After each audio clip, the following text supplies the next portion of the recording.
Di sepanjang jalan, Guru Woyun merasakan sesuatu sebelum dia perlahan menggelengkan kepalanya. Dia berbalik ke arah jalan di belakangnya dan mengerutkan kening. Sepertinya aku merasakan aura yang familiar beberapa saat yang lalu. Mungkinkah aku salah? Guru Woyun menggelengkan kepalanya pada pemikiran itu, lalu terus bergerak maju tanpa melihat ke belakang. Jika dia menoleh lagi, dia akan melihat pria yang terbang turun dari lantai 2 kedai itu. Karena dia tidak menoleh untuk kedua kalinya, dia sama sekali tidak melihat sosok itu.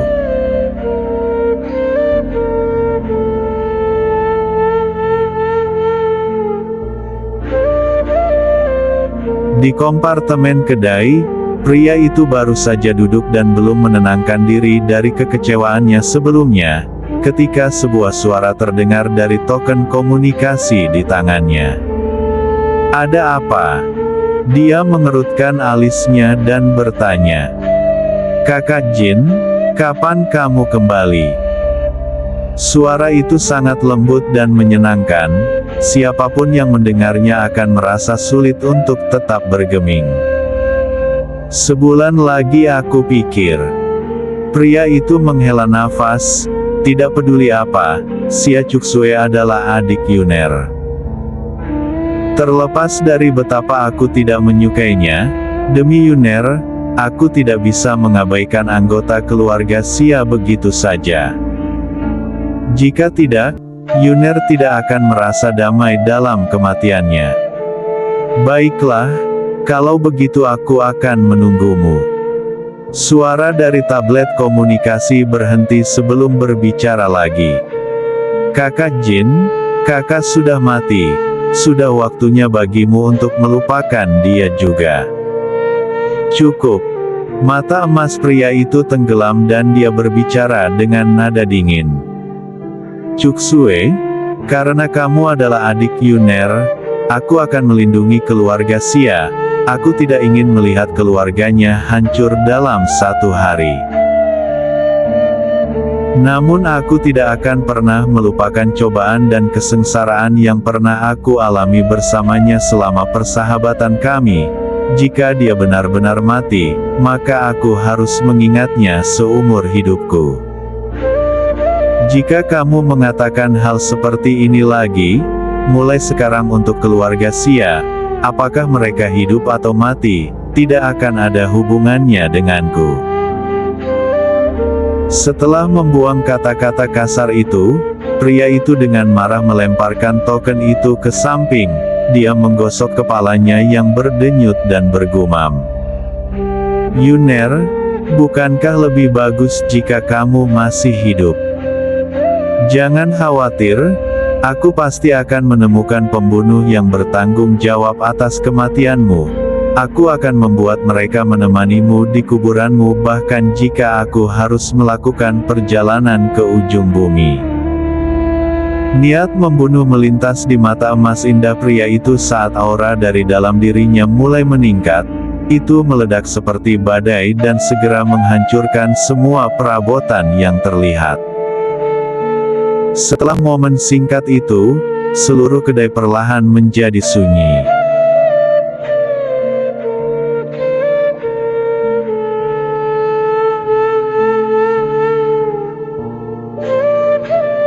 Sementara itu, daratan puncak timur di rumah keluarga Xia Cuksue mencengkeram token dengan erat di tangannya dan wajahnya yang putih bersih dipenuhi dengan kebencian. Kebencian dan kecemburuan membakar seperti api ganas di dalam hatinya. "Xia Ruoyun, kamu sudah mati. Mengapa kamu tidak meninggalkan hati kakak Jin? Aku lebih baik darimu dalam setiap aspek. Aku tidak akan pernah menerima bahwa aku tidak lebih baik darimu. Yang dia butuhkan hanyalah waktu. Dia akan membuat seluruh dunia melupakan wanita itu." "Cuksue." Saat itu sebuah suara terdengar dari belakangnya. Xia Cuksue berbalik untuk menghadapi pria di belakangnya. Ekspresinya menjadi lebih tenang tetapi suaranya bukan lagi nada lembut dan menyenangkan yang dia gunakan pada Jin Di. Kakak Lu, apakah ada sesuatu yang kamu butuhkan? Lu Shaochen menatap Xia Cuksue dengan tatapan rumit sebelum menjawab. Aku telah menambah lebih banyak orang dalam kelompok pencarian kami, tetapi kami tidak hanya tidak dapat menemukan pagoda ilahi kuno, kami juga tidak dapat menemukan tubuh Xia Ruoyun.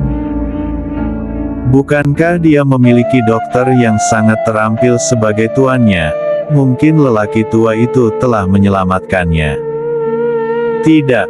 Xia Cuksue tertawa dingin dan berkata, Xia Ruoyun pasti sudah mati, dia tidak mungkin selamat dari luka fatal seperti itu.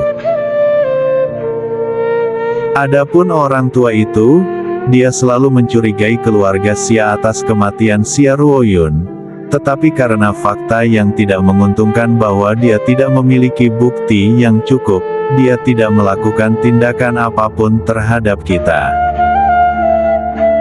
Namun meninggalkan orang ini sendirian akan menyebabkan masalah bagi kita di masa depan. Untungnya kakak Jin juga sedang mencari pembunuh Xia Ruoyun, kita bisa membuat mereka saling membunuh. Lu Shaochen dengan lembut mengerutkan alisnya. Bukankah ini ide yang buruk? Bagaimanapun orang tua itu adalah Tuan Xia Ruoyun. Kita sudah bertanggung jawab atas kematian Xia Ruoyun. Jadi, apa? Xia Cuksue mencibir. Apakah kamu menjadi lunak atau apakah kamu masih memiliki perasaan yang tersisa untuk Xia Ruoyun? Jangan lupa bahwa kamulah yang telah mencabik-cabik Xia Linyu hidup-hidup dan kamu juga telah menyebabkan kematian Xia Ruoyun. Kamu harus tahu konsekuensi yang akan menimpamu jika orang tua itu mengetahui hal ini. Orang tua itu selalu menjadi tameng dan Xia Ruoyun adalah muridnya yang paling berharga. Kita beruntung kakak Jin tidak terlalu jelas tentang cara kerja keluarga Xia dan selalu berasumsi bahwa ayah dan aku sangat dekat dengannya, itu sebabnya dia membantu kita. Setiap kali dia memikirkan posisi Xia Ruoyun di hati Jin Di, Xia Cuksue akan menjadi gila karena kebencian. Jika wanita itu tidak merenggut pagoda ilahi kuno, mungkin aku sudah menangkap rahmat baik Jin Di. Kakek juga bodoh, akulah yang merupakan reinkarnasi dari Phoenix ilahi kuno, mengapa dia memberikan pagoda ilahi kuno padanya? Jika bukan karena kebodohan kakek, insiden setelahnya tidak akan pernah terjadi, dan tentu saja Xia Ruoyun tidak akan pernah mati. Aku ingin tahu apakah lelaki tua itu akan merasa menyesal begitu dia melihat semua ini. Baiklah. Lu Shaochen mengeraskan hatinya dan berkata, biarkan aku menangani masalah ini. Apapun yang terjadi aku akan mengubah Jin Di dan Xia Ruoyun menjadi musuh bebuyutan. Mungkin kita bisa memanipulasi Jin Di untuk menyingkirkan orang tua itu. Selain itu aku sudah melakukan satu dosa, membunuh yang lain tidak akan berarti banyak. Mungkin Xia Ruoyun bahkan akan berterima kasih padaku karena mengirim lelaki tua itu untuk menemaninya.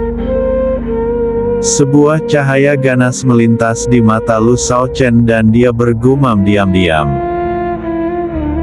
Xia Ruoyun, jangan salahkan aku atas kekejamanku. Jaga dirimu atau langit dan bumi akan bergabung untuk menghancurkanmu.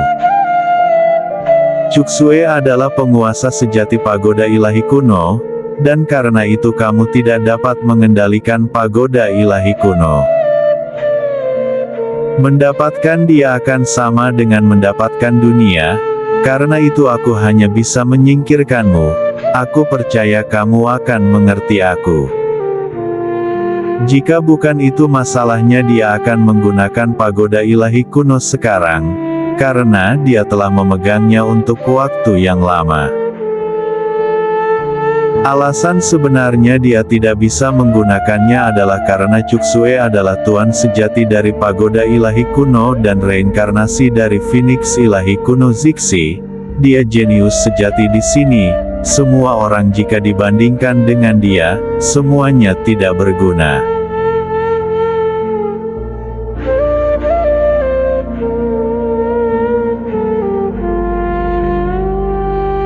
Tentu saja Guru Oyun tidak menyadari apa yang sedang terjadi. Dia telah kembali ke rumah keluarga Ye setelah membeli ramuan yang dia butuhkan bersama dengan teratai neraka. Dia tidak tahu mengapa, tetapi begitu dia memasuki rumah keluarga Ye, sekelompok orang mulai menatapnya dengan tatapan aneh di mata mereka.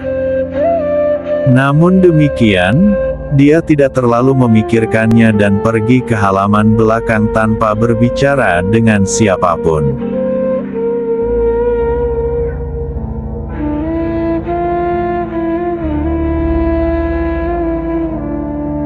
Di kamarnya, pria itu berbaring diam di tempat tidur besar. Dia berpakaian merah dan itu membuatnya tampak seolah-olah dia telah dicelupkan ke dalam darah segar. Tubuhnya juga memancarkan aura darah yang samar. Namun mata pria itu benar-benar tertutup saat ini dan rambutnya yang panjang dan keperakan berjatuhan ke tanah. Di bawah pancaran sinar bulan yang cerah dan dingin, pria itu tampak begitu tampan hingga seseorang benar-benar lupa bagaimana caranya bernapas. Siapapun akan benar-benar terpesona oleh ketampanan pria yang luar biasa tak tertandingi, terutama tampilan ketampanan tidur yang tenang di wajahnya. Satu pandangan bisa membuat seseorang benar-benar terjebak.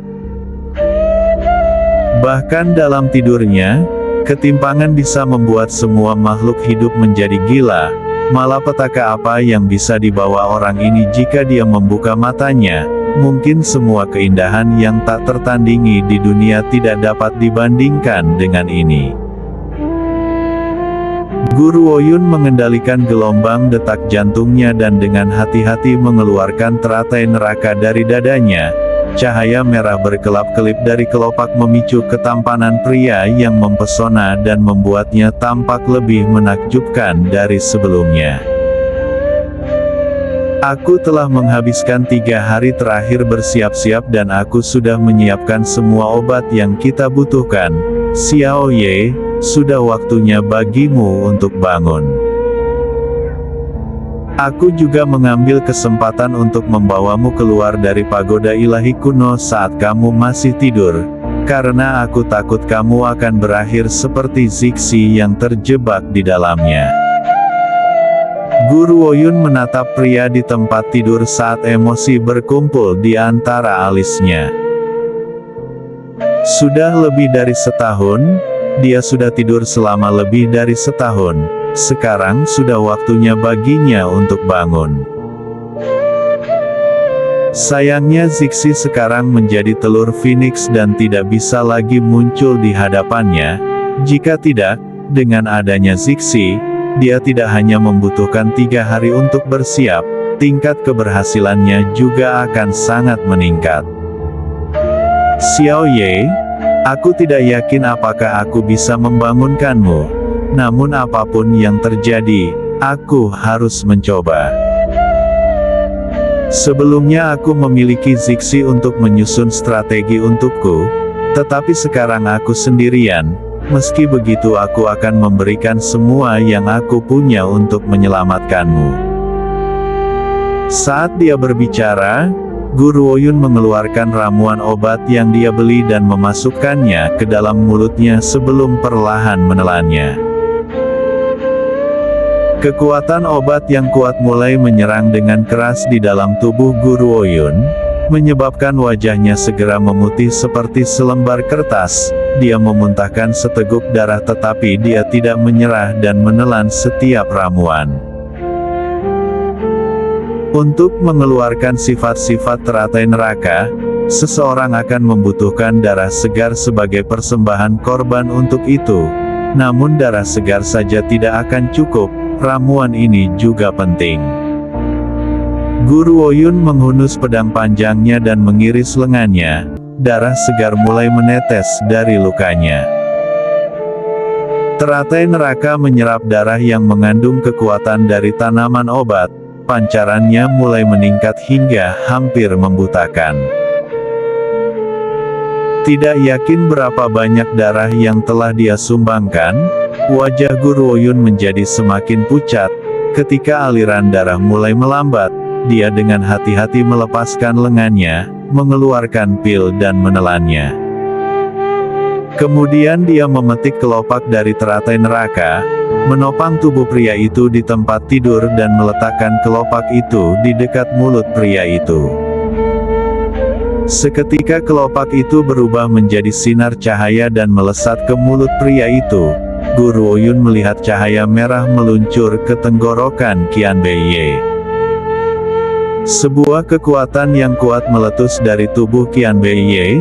Meskipun dia awalnya sudah siap, Guru Woyun tetap terluka oleh kekuatan itu. Dia menyeka sudut bibirnya dan menatap Qian Beiye dengan cemas. Tidak, kekuatan dari menelan teratai neraka secara langsung terlalu besar. Aku harus memikirkan cara untuk membantu Xiao Ye. Jika tidak, kemungkinan besar Xiao Ye akan meledak dari kekuatan ini. Jika Zixi ada di sini, tidak, ini tidak akan berhasil.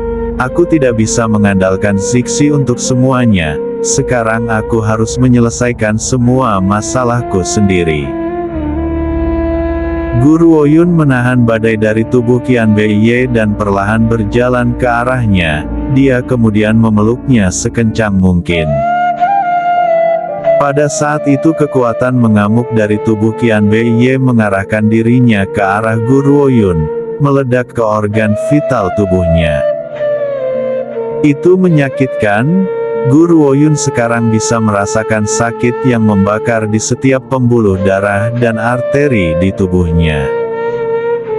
Dia bertanya-tanya apakah dia akan mati karena kekuatan mengamuk di detik berikutnya. Namun dia tidak bisa melepaskan pria di tangannya atau kekuatan ini akan kembali ke tubuhnya. Xiao Ye, aku sudah menunggu saat ini untuk waktu yang sangat lama. Sejak kamu jatuh ke dalam tidur nyenyak ini, aku telah melewati 10 cobaan mematikan dan mengurung diri di kuburan selama setahun, bahkan Zixi telah pergi dari sisiku. Sulit bagiku untuk mendapatkan teratai neraka, jadi apapun yang terjadi, aku tidak akan menyerah padamu. Meskipun kekuatan mengamuk di dalam tubuhnya, Guru Woyun terus memeluk Qian Beiye. Darah mulai mengalir dari kulitnya dan perlahan mulai menutupi seluruh tubuhnya. Namun senyum yang tenang tergantung di wajahnya seolah-olah dia tidak merasakan sakit di dalam tubuhnya. Xiao Ye, dulu kamulah yang selalu melindungiku. Sekarang, sekali ini saja, aku ingin melindungimu. Saat itu sebuah tangan mendorong pintu kamar terbuka dan seorang pria berpakaian seragam tim penegak hukum memasuki ruangan. Dia menatap dengan cemberut pada wanita berbaju hijau yang berlutut di depan tempat tidur. Di sebelahnya ada seorang wanita mengenakan jubah kuning muda. Alisnya yang berwarna hitam menatap ke kejauhan dan senyum kecil yang menggantung dari sudut bibirnya tidak cocok dengan wajahnya yang tampak berbudi luhur. Nona, seseorang telah mengajukan keluhan ke kantor penegak hukum bahwa kamu secara sembrono menyebabkan masalah di rumah keluarga Ye. Juga kamu telah mengangkat tanganmu melawan yang lain. Apakah ini benar? Yeyu mengerutkan kening saat dia bertanya. Namong Yue baru saja pergi kepadanya dan mengatakan bahwa dia telah diganggu oleh seorang gadis pelayan keluarga Ye. Jika wanita ini adalah gadis pelayan di keluarga Ye, mengapa dia tinggal di kamar tamu? Selanjutnya, setelah mengajukan beberapa pertanyaan, Ye Yu diberitahu bahwa wanita ini telah tiba di sini beberapa hari yang lalu dan mengatakan bahwa dia ingin bertemu dengan tuan kecil Ye Nuo. Namun selama 3 hari ini dia tidak pernah menunjukkan dirinya kepada siapapun dan tidak pernah terlihat bersama tuan kecil Ye Nuo. Karena itu Ye Yu tidak dapat menentukan identitas aslinya. Karena itu pula dia telah menunggunya kembali sebelum menyelidiki situasinya. Adapun permintaan Namong Yue dalam memintanya untuk mengusir wanita ini keluar dari rumah keluarga Ye, dia masih tidak memiliki cara untuk melakukannya sampai dia dapat dengan benar menentukan identitas asli wanita ini. Untuk berjaga-jaga jika dia benar-benar memiliki hubungan dengan Ye Nuo, pada saat itu bahkan Tuan Muda Sulung pun pasti tidak akan membiarkannya. Mereka mengejutkan Guru Oyun ketika mereka merobohkan pintu. Dia segera meludahkan seteguk darah ke Qianbei Ye. Cahaya dingin melintas di wajahnya yang pucat, tetapi pada saat seperti ini dia harus mengendalikan kekuatan di dalam tubuhnya dan tidak punya waktu untuk repot dengan orang-orang ini. Kakak Yu, mengapa kamu memperlakukan seorang gadis pelayan dengan sopan seperti itu? Dia hanya selir ayahku. Bahkan jika dengan keberuntungannya keluarga Ye telah memilihnya untuk menjadi gadis pelayan, dia masih seorang bawahan. Ayo tangkap dia dan selesaikan. Namong Yue merajut alisnya yang berbentuk bulan sabit dengan kesal. Aku hanya tidak mengerti, mengapa Ye Yu ingin membuang waktu dan berbicara dengan gadis pelayan ini. Ye Yu mengerutkan kening dan menatap Namong Yue. Dia kemudian berbalik ke arah Guru Oyun dan bertanya, Nona, aku akan menanyakan ini lagi. Siapa kamu dan apakah kamu benar-benar menyebabkan cedera pada murid-murid keluarga Ye? Guru Oyun terus mengabaikannya saat lengannya memeluk pria di pelukannya sekencang mungkin.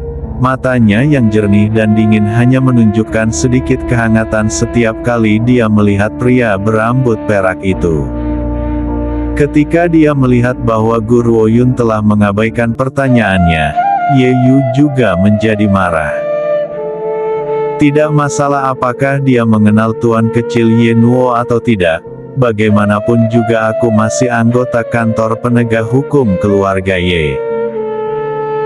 Dia telah menyakiti seorang murid di rumah keluarga Ye dan benar-benar mengabaikan hukum kami. Bahkan jika ini sampai ke telinga Tuan Muda Sulung, aku punya alasan pasti untuk mengusirnya dari rumah. Jadi setelah diabaikan oleh wanita ini, Ye Yu perlahan melangkah maju dan mengangkat tangannya. Dia bermaksud menyeretnya keluar dari jalan dan melihat apa yang dia pegang. Pada saat itu sepasang mata merah darah tanpa kehangatan perlahan terbuka dan menatap lurus ke arahnya. Ye Yu merasa hatinya bergetar seolah-olah dia baru saja melihat sesuatu yang benar-benar menakutkan, dan dengan cepat terhuyung mundur. Pada saat itu jantungnya hampir berhenti ketika teror tak berujung mulai mengambil alih. Berapa banyak orang yang harus dibunuh untuk menciptakan tatapan haus darah di mata mereka. Kamu. Ye Yu sangat takut sehingga dia mulai tergagap saat dia menatap sepasang mata merah darah itu dengan ketakutan. Xiao Ye. Guru Oyun tercengang. Saat dia melihat pria yang matanya sekarang terbuka, hatinya dipenuhi dengan kejutan bahagia. Matanya yang jernih dan dingin sekarang dipenuhi dengan kegembiraan saat dia berkata, Xiao Ye, kamu akhirnya bangun. Qianbei Ye sepertinya tidak mendengar Guru Oyun sama sekali. Dia perlahan turun dari tempat tidur dan menuju ke arah Ye Yu yang sudah lama mulai berbicara dengan tidak jelas. Apa yang kamu pikir akan kamu lakukan? Ye Yu mundur selangkah ketakutan. dia belum pernah bertemu pria dengan aura yang begitu kuat dan menakutkan sebelumnya. Mungkin di seluruh keluarga Ye, hanya Tuan Tua yang bisa bertahan melawannya. Qianbei Ye melambaikan tangannya dan kekuatan yang kuat mengirim Ye Yu terbang. Suara letupan keluar dari tubuhnya dan dia hampir pingsan karena ketakutan. Dia sekarang merasa menyesal karena mendengarkan Namong Yue sejak awal dan datang ke sini untuk menyelidiki wanita ini. Jika aku tahu bahwa ada kehadiran yang begitu menakutkan di kamarnya, aku tidak akan pernah datang.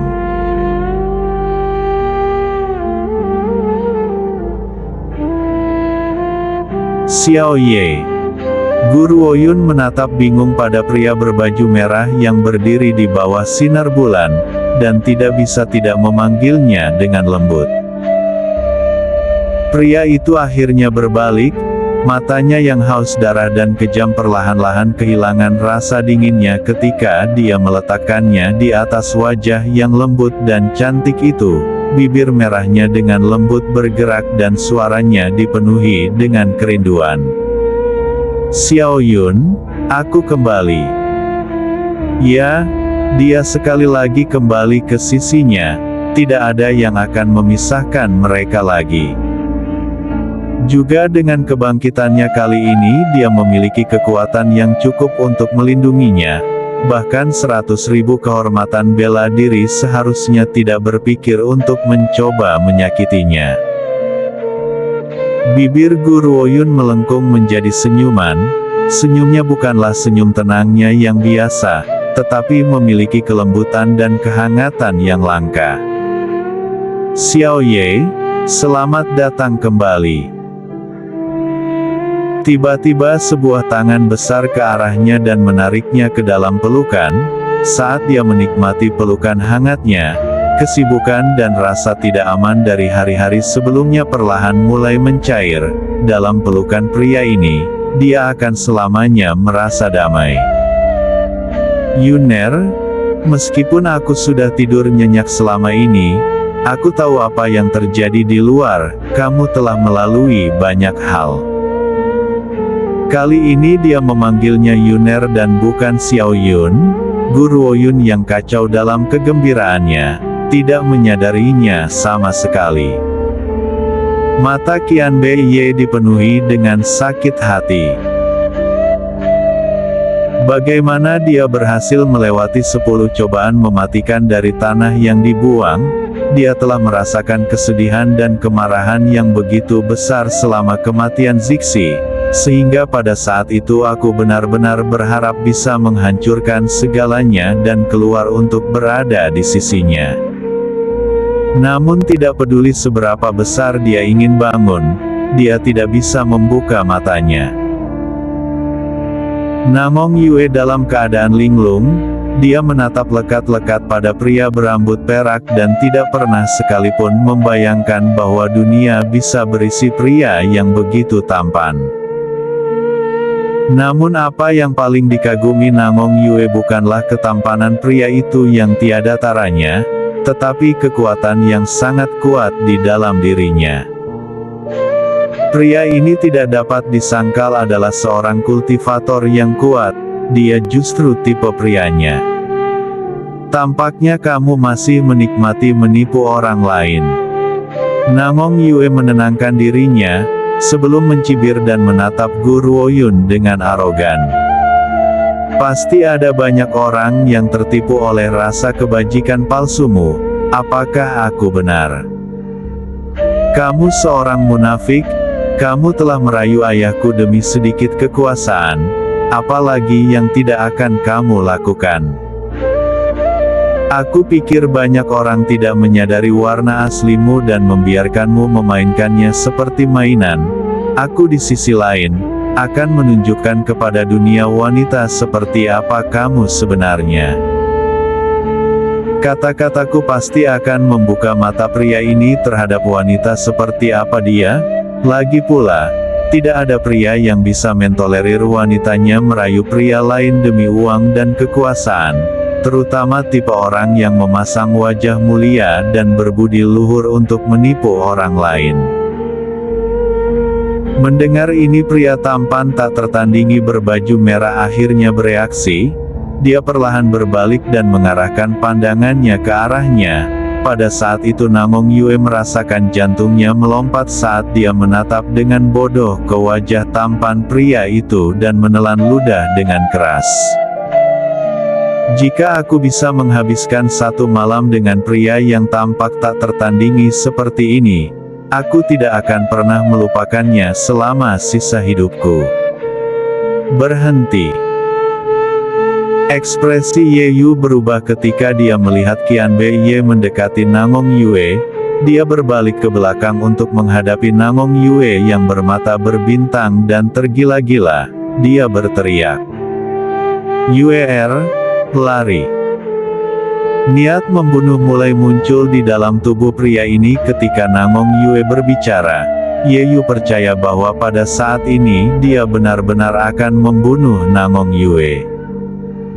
Sayangnya, Namong Yue tidak menanggapi peringatannya. Dia kemudian mulai berjalan menuju Qianbei Ye. Tanpa peringatan, tangan besar pria itu mulai meremas lehernya dengan kuat dan mencekiknya. Dia melontarkan senyum menghancurkan yang juga memiliki niat membunuh yang haus darah. "Apakah kamu tahu bahwa kamu mengundang kematian dengan kata-katamu?" Perasaan sakit dan mati lemas menyebabkan Namong Yue tersadar dari kegilaan matanya yang berbintang. Dia menatap heran pada wajah yang hanya beberapa inci darinya dan matanya langsung dipenuhi ketakutan. "Tidak!" Qianbei Ye dengan kasar melempar Namong Yue. Tubuhnya menabrak dinding dan menyebabkan seluruh dinding runtuh. Reruntuhan jatuh di tubuhnya dan menutupinya, hanya menyisakan kepalanya yang menatap ketakutan pada Qianbei Ye. Guru Ouyun telah berdiri di samping Qianbei Ye sejak awal, matanya jernih dan dingin dan hanya menunjukkan sedikit kehangatan ketika mereka menatap pria itu. Setelah jeda yang lama, tatapannya akhirnya jatuh pada Namong Yue. Wajahnya yang murni dan halus tersenyum tenang. "Namong Yue, kamu sepertinya lupa kata-kataku. Aku pernah memperingatkanmu untuk tidak melakukan apapun untuk ketiga kali. Aku sudah melepaskanmu 2 kali, kali ini aku tidak akan lagi menghindarkanmu dari nasibmu." Namong Yue terbatuk-batuk dan menatap penuh kebencian pada Guru Ouyun. "Ini adalah rumah keluarga Ye dan kamu memiliki keberanian untuk mengangkat tanganmu melawanku. Keluarga Ye tidak akan pernah membiarkan gadis pelayan kecil sepertimu lolos begitu saja." "Gadis pelayan kecil? Di mana gadis pelayan itu?" "Wanita, siapa yang kamu panggil gadis pelayan kecil?" Tiba-tiba suara kekanak-kanakan tapi kuat terdengar dari belakang Namong Yue. Sebelum Namong Yue bisa memahami situasinya, sesosok kecil buru-buru bergegas menuju Guru Ouyun. Namun saat dia semakin dekat dengannya, sebuah tangan besar mengangkatnya dan melemparkannya. Seperti keberuntungan, dia mendarat lebih dulu di kepala Namong Yue. Dia kemudian kentut dengan keras dan Namong Yue hampir pingsan karena baunya. Kapan Namong Yue harus menanggung penghinaan seperti itu? Dia segera menjadi sangat marah tetapi tubuhnya sebagian terkubur oleh dinding yang hancur dan dia benar-benar tidak bisa bergerak. Yang bisa dia lakukan hanyalah berteriak keras. "Kamu bocah, apakah kamu tidak dibesarkan? Menjauh dariku." Saat dia berbicara, Namong Yue melihat perubahan ekspresi Ye Yu. "Ye Yu, siapa ini?" Ye Nuo melompat dari kepala Namong Yue sebelum membersihkan pantatnya dan melirik Ye Yu. Dia kemudian berbalik ke arah Namong Yue yang pucat, mengerutkan alisnya yang menggemaskan dan berseru, Kenapa aku tidak melihatnya sebelumnya? Mengapa kamu belum mengusirnya dari rumah keluarga Ye? Dia memiliki keberanian untuk menyebut pengawal Gus sebagai gadis pelayan kecil, beraninya dia. Namong Yue mencibir dan mengejek. Siapa kamu? Bocah kecil ini benar-benar ingin mengusirku dari rumah keluarga Ye. Apakah keluarga Ye ini milikmu? Dasar sialan. Namong Yue telah dimanjakan oleh gubernur sejak lama di kota gunung yang tenang, karena itu dia tidak terlalu memikirkan tindakan dan kata-katanya. Dia tidak hanya gagal memperhatikan ekspresi pucat di wajah Ye Yu, dia bahkan tidak memperhatikan cara Ye Nuo menyapanya. Yue, tutup mulutmu. Ye Yu buru-buru berteriak kembali pada Namong Yue, takut bahwa apapun yang dia katakan selanjutnya akan membakar langit. Dia kemudian berbalik ke arah Ye Nuo dan melemparkan dirinya ke tanah. Tuan kecil, Yue masih muda dan tidak tahu apa-apa. Tolong Tuan kecil, lepaskan dia karena kontribusiku yang rajin dan teliti untuk keluarga Ye.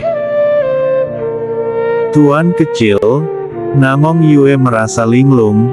Di seluruh keluarga Ye, hanya satu orang yang akan dipanggil dengan gelar itu, satu-satunya putra Tuan muda sulung, Ye Xingtian, yang juga merupakan satu-satunya pewaris generasi ketiga keluarga Ye, Tuan kecil Ye Nuo. Bocah kecil ini adalah Tuan kecil Ye Nuo.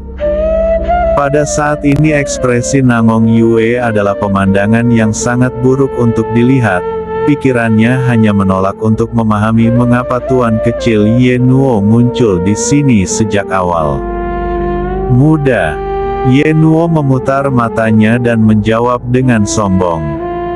Aku baru berumur 10 tahun, apakah wanita ini lebih muda dariku? Argumen Ye Yu bahwa seorang dewasa berusia 20 tahun masih muda dan tidak tahu apa-apa di depan seorang anak berusia 10 tahun, menunjukkan bahwa otaknya juga penuh lubang. Yue, minta maaf kepada Tuan kecil. Ye Yu dengan cepat menatap Namong Yue dan berbicara dengan mendesak. Seluruh wajah Namong Yue memerah. Dia memintaku untuk meminta maaf kepada seorang anak berusia 10 tahun di depan wanita ini. Aku tidak akan pernah bisa menjalani ini. Aku seharusnya tidak pernah menghinamu Tuan kecil. Sejujurnya aku telah diseret untuk berperilaku seperti ini. Wanita ini terlalu banyak pengganggu yang tak tertahankan. Aku juga telah memasuki keluarga Ye, jadi bagaimana dia bisa menggertakku seperti itu? Tidak hanya dia merayu ayahku, dia juga mempermalukanku. Aku tidak bisa menelan kemarahan ini. Ye Nuo benar-benar marah, wajah kecilnya yang muda berubah merah dan dia menatap tajam ke arah Ye Yu. Bawa wanita ini pergi dan kurung dia di kantor penegak hukum. Dia berani menuduh pengawal Gu merayu ayahnya, dia bahkan tidak repot-repot memeriksa status pengawal Gu sama sekali. Kecuali pengawal Gu benar-benar buta, maka ya, dia mungkin akan merayu ayahnya.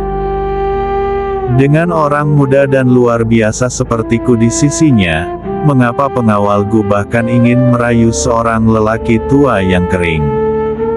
Tuan kecil.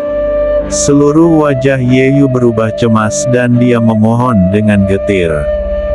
Hukuman di kantor penegak hukum terlalu keras, bagaimana bisa seorang wanita seperti Yue menanggungnya? Tuan kecil, mengapa kita tidak berbicara dengan tuan muda kedua terlebih dahulu dan biarkan dia menilai situasinya? Tuan muda kedua Ye Xinglin adalah orang yang paling baik hati di rumah tangga Ye dan juga yang paling mudah diajak bicara. Selama aku bisa berbicara dengannya, Yue bisa terhindar dari hukuman. Selanjutnya Guru Oyun yang pertama kali memprovokasi masalah ini, jika dia tidak mengangkat tangannya melawan murid keluarga Ye, peristiwa berikut tidak akan pernah terjadi. Mengapa kita perlu mencari pamanku? Ye Nuo tertawa dingin. Jika kamu benar-benar ingin, kamu mungkin juga mencari ayah atau kakekku. Aku benar-benar ingin melihat siapa yang akan membelamu. Apakah itu pengawal Gu atau orang-orang ini yang bersalah? Ayahku akan selalu membantu pengawal Gu tanpa syarat. Ini didasarkan pada kenyataan bahwa dia masih menggantungkan harapannya pada Guru Oyun untuk menyembuhkan orang tua itu. Saat ini di keluarga Ye, tidak ada yang lebih penting daripada lelaki tua itu. Adapun orang tua itu bahkan lebih baik. Dia akan selalu memilih favoritisme daripada rasionalitas. Siapa yang peduli siapa yang benar atau salah? Di mata lelaki tua itu, yang salah pasti adalah Ye Yu dan wanita itu. Yang terpenting, aku benar-benar tidak berpikir bahwa pengawal Gu akan memprovokasi siapapun tanpa alasan, sehingga orang-orang ini pasti memprovokasi dia terlebih dahulu. Karena itu masalahnya, bahkan jika pengawal Gu akhirnya membunuh mereka, aku akan selalu berdiri di sisinya. Namun Ye Yu menghela nafas lega ketika mendengar ini. Baik itu tuan muda sulung atau tuan muda kedua, mereka jauh lebih mudah untuk diajak bicara daripada tuan kecil Ye Nuo yang keras kepala. Selama aku bisa bertemu dengan mereka, kehidupan UR bisa tetap utuh kali ini.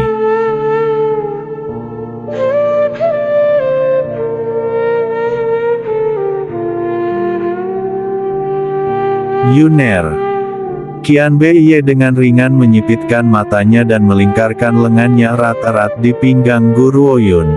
Suaranya menahan rasa asam cemburu. Kamu benar-benar menyapu geladak dengan muda dan tua. Guru Oyun terbatuk karena malu.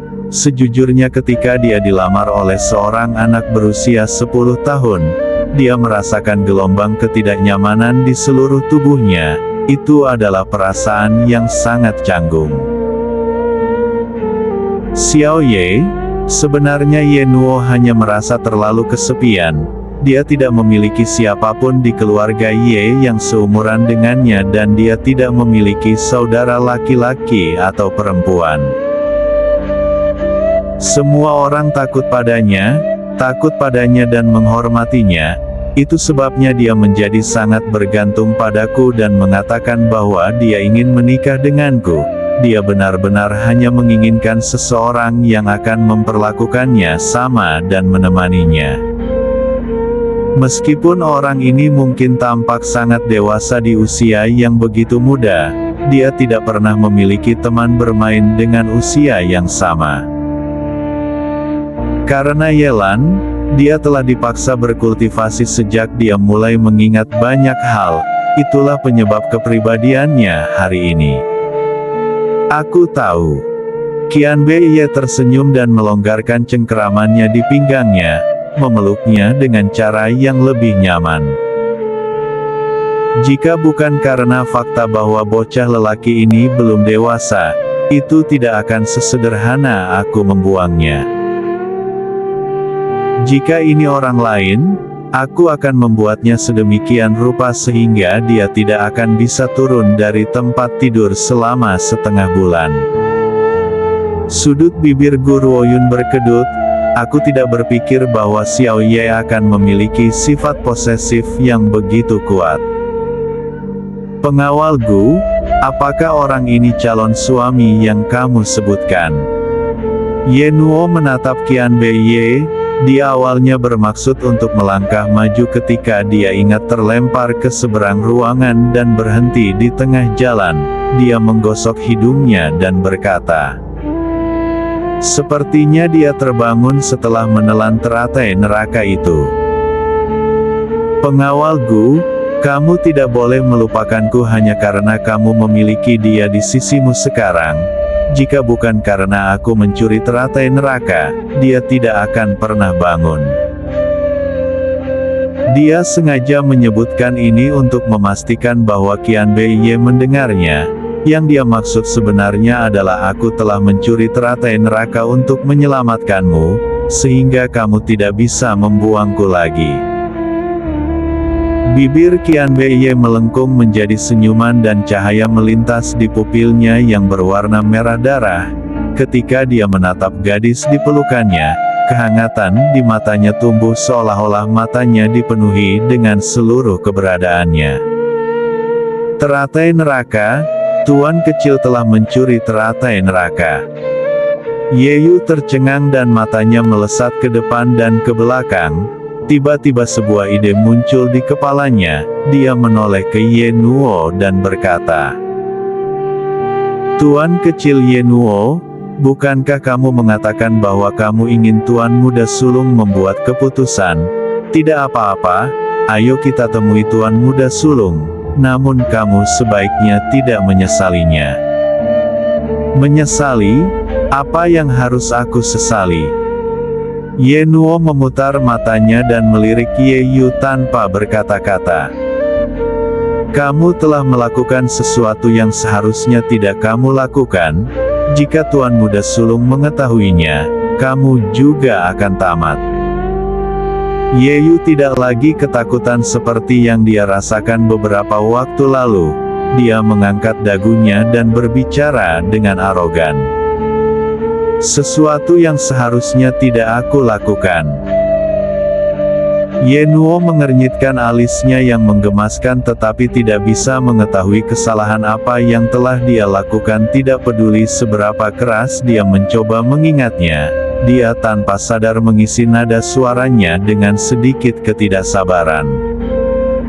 "Berhenti bicara omong kosong, ayo kita temui ayahku sekarang."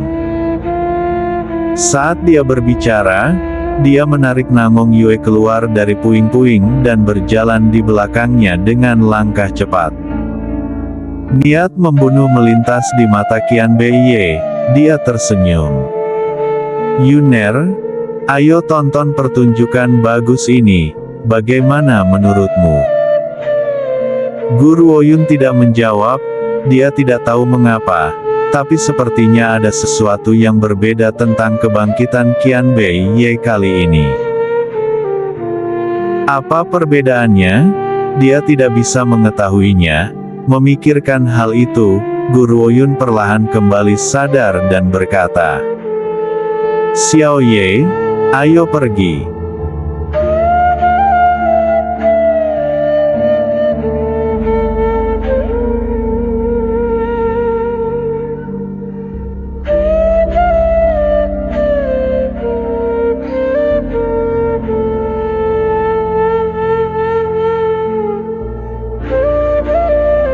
Di aula besar, Ye Xingtian duduk di kursi, menatap dingin pada pria tampan yang berlutut di tanah. Cahaya dingin melintas di matanya. Bagaimana mungkin dia tidak menyadari peristiwa besar yang terjadi di halaman belakang? Namun orang-orang ini telah tiba sebelum dia bisa sampai di sana tepat waktu. Ye Xingtian juga tidak menyangka Ye Yu menjadi lebih berani. Nona Gu adalah satu-satunya yang bisa menyembuhkan tuannya, namun dia berani membuat masalah untuknya. Jika sesuatu terjadi padanya, tidak ada orang lain di dunia ini yang memiliki kemampuan untuk menyembuhkannya. Api kemarahan Ye Xingtian tumbuh semakin besar. Telapak tangannya mendarat dengan keras di atas meja dan dia berseru dengan marah. "Ye Yu, apa yang kamu lakukan di sini? Dan siapa wanita di sebelahmu ini? Apakah rumah tangga Ye tiba-tiba menjadi gratis untuk semua, di mana siapapun bisa masuk begitu saja?" Seluruh wajah Ye Yu dipenuhi dengan kesedihan. Dia tidak mengerti mengapa Tuan Muda Sulung akan memarahinya bahkan sebelum bertanya tentang situasinya. Meskipun Tuan Muda Sulung tidak sebaik Tuan Muda kedua, dia bukan pria yang tidak masuk akal. Apa yang sebenarnya terjadi sehingga dia meneriakiku sebelum menanyakan situasinya? Tuan Muda Sulung, aku baru tahu bahwa teratai neraka hilang, dan secara tidak sengaja mendengar Tuan Kecil Yenuo mengatakan bahwa dia telah mencuri teratai neraka dan memberikannya kepada wanita ini. Aku ingin melaporkan kejadian itu kepada Tuan Muda Sulung. Saat dia berbicara, Yeyu melihat wanita yang bersandar di pelukan Qian Bei Ye dan mencibir. Pria berambut perak ini memang kuat, tetapi keluarga Ye masih memiliki tuan tua. Mereka memanggilnya kultivator nomor 1 di tanah yang dibuang. Jika tuan tua muncul, dia mungkin bisa mengalahkan orang ini. Mendengar ini, semua orang di aula besar mulai berbisik di antara mereka sendiri. Teratai neraka yang dicuri adalah masalah yang terlalu serius. Yang paling penting pencuri itu adalah Tuan Kecil. Jika Tuan mengetahui hal ini, Tuan Kecil akan menderita hukuman yang berat. Akan sulit bagi orang-orang ini untuk lolos dari kematian. Benar-benar sampah. Ekspresi Ye Xingtian menjadi gelap dan nyala api menyala di matanya. Teratai neraka ada di tangan ayahku. Aku melihatnya dengan mata kepala sendiri beberapa saat yang lalu. Kamu mengklaim bahwa Nuoer telah mencuri teratai neraka. Apakah kamu punya bukti? Ayahlah yang telah memberikan teratai neraka kepada Guru Oyun. Namun semua orang masih dirahasiakan tentang masalah ini.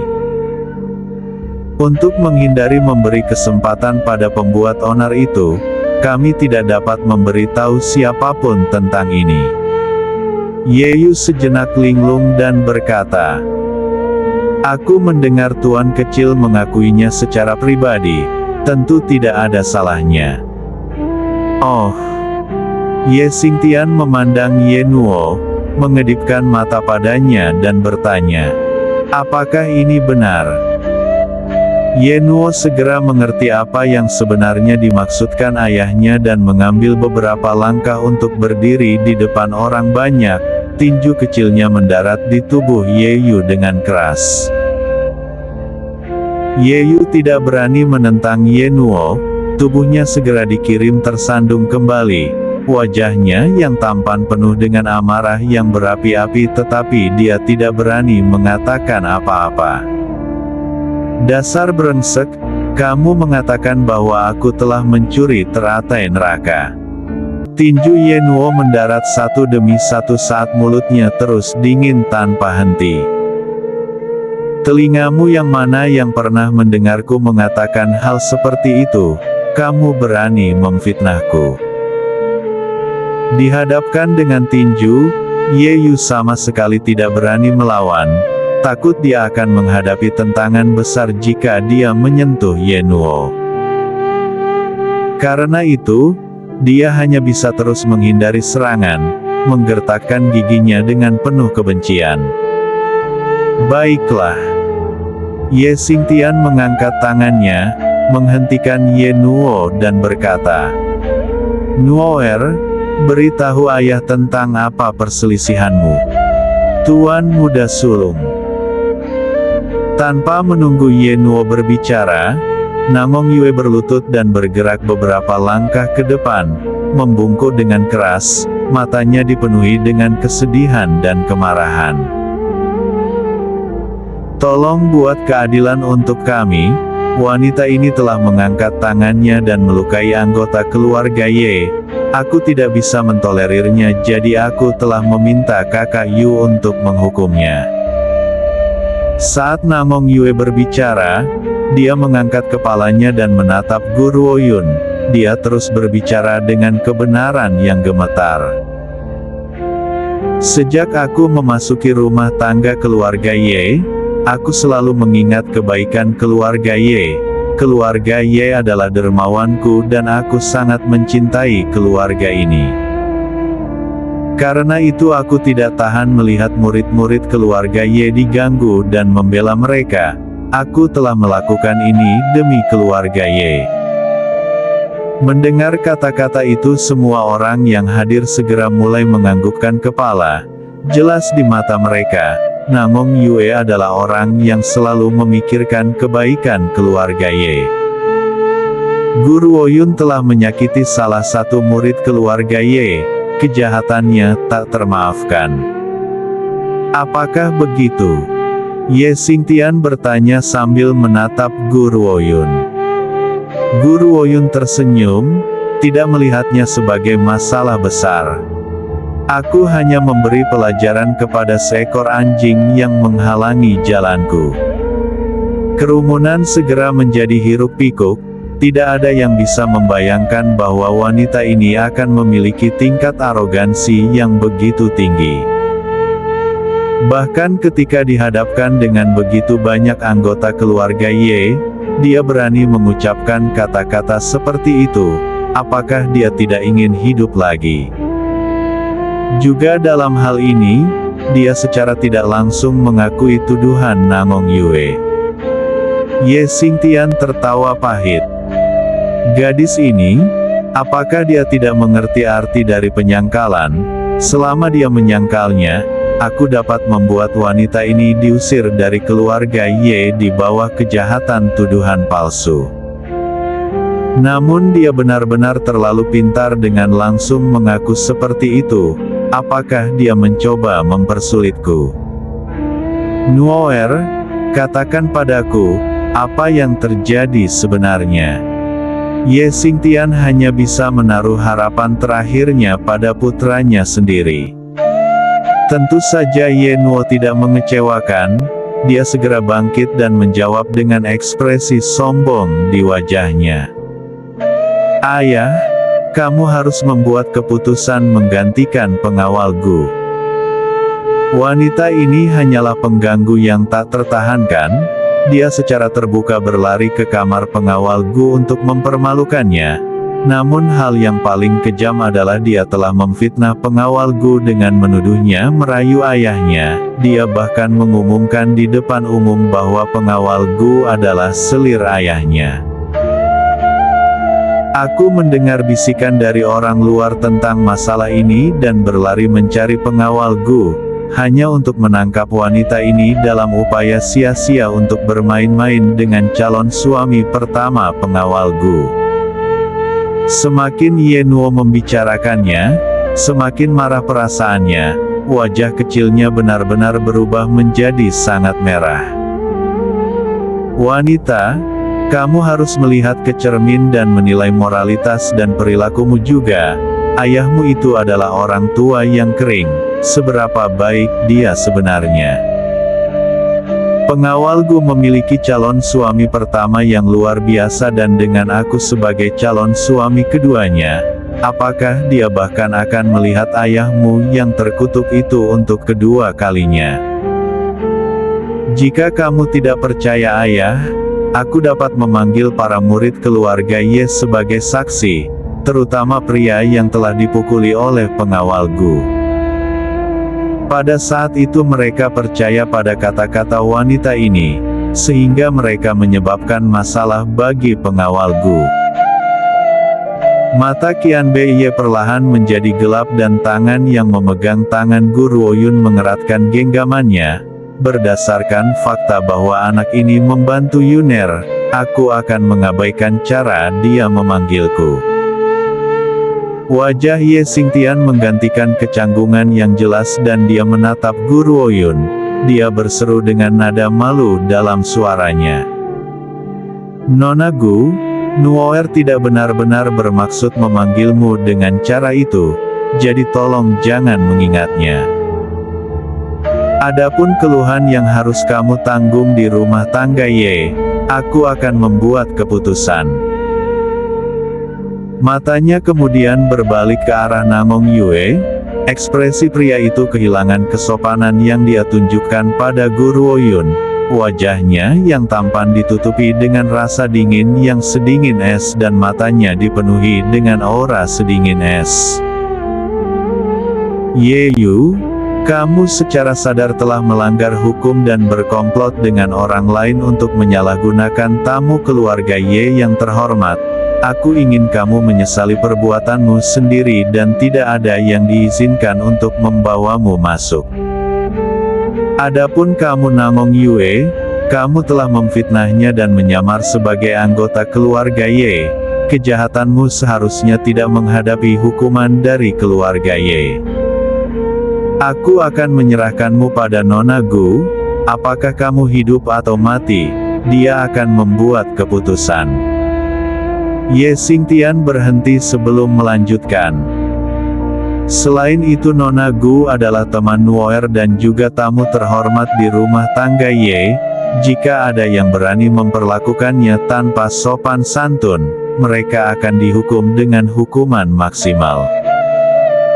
Kata-kata ini jelas memberi Gu Ruoyun bentuk keamanan tertinggi di keluarga Ye. Mulai sekarang, tidak ada seorang pun di keluarga Ye yang berani melewatinya lagi. Wajah Ye Yu pucat, dia tidak tahu identitas asli Gu Ruoyun. Juga tidak tahu mengapa tuan muda sulung yang biasanya menangani masalah secara tidak memihak akan membantunya bahkan tanpa repot-repot mencari bukti. Lebih jauh lagi, dia bahkan telah memberinya perlakuan paling terhormat di keluarga Ye. Berbeda dengan ekspresi jelek di wajah Ye Yu, wajah Namong Yue menjadi pucat karena terkejut. Dia merangkak berdiri dan buru-buru bergegas keluar dari aula besar. Tidak, aku tidak ingin mati, aku ingin kembali ke kota gunung yang tenang. Saat ini hati Namong Yue dipenuhi dengan begitu banyak penyesalan, dan dia akhirnya mengerti bahwa ayahnya benar-benar memiliki kepentingan terbaik di hatinya. Dia seharusnya tidak begitu sengaja dan terburu-buru meninggalkan pelabuhannya yang aman. Jika dia masih di kota gunung yang tenang, ayahnya pasti akan bisa melindunginya. Tiba-tiba sinar cahaya merah melintas di aula, menyerang tubuhnya dan membuangnya. Di saat-saat terakhirnya, dia menatap mata merah pria itu yang haus darah dan tanpa ampun, dan kepalanya yang berambut keperakan. Pertunjukan sudah berakhir, kita harus kembali ke tempat tinggal kita dan beristirahat. Qian Bei mengangkat sudut bibirnya dan menyingkirkan tangannya. Dia tampak seolah-olah orang yang baru saja melakukan pembunuhan itu sama sekali bukan dia. Baiklah. Gu Ruoyun mengangguk sebelum berbalik ke arah Qian Bei dan tersenyum. Xiao Ye, ada sesuatu yang ingin aku tunjukkan padamu. Sebelumnya di kota batu hitam, Mei Sue memberiku kotak hitam ini. Mungkin Xiao Ye tahu sesuatu tentang itu.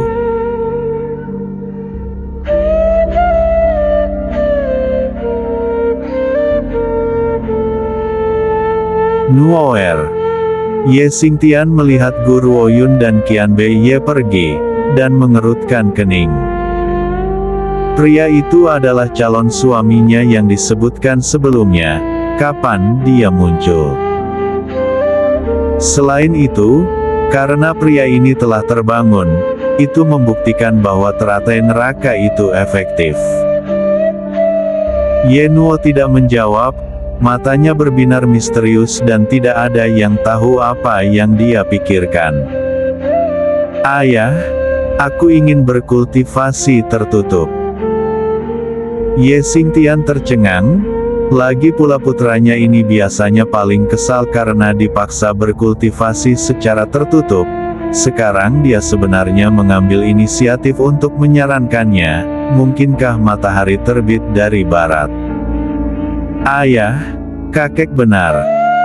Aku hanya bisa tumbuh lebih kuat untuk membantunya, jadi aku memutuskan untuk mengunci diri.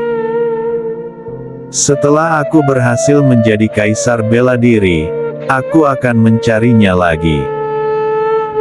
Pada saat ini wajah pemuda kecil itu penuh dengan tekad, matanya bersinar dengan cahaya yang ditentukan. Ye Xingtian tertawa pahit dan menjawab dengan putus asa. Baiklah, kamu dapat memulai kultivasimu di ruang kultivasi kakekmu. Jika kakek-kakekmu melihat bagaimana kamu berusaha, dia akan sangat senang, dia pasti akan sangat bersedia meminjamkanmu kamar kultivasinya. Ye Nuo menatap Guru Ouyun untuk terakhir kalinya, dan sedikit mengepalkan tinju kecilnya.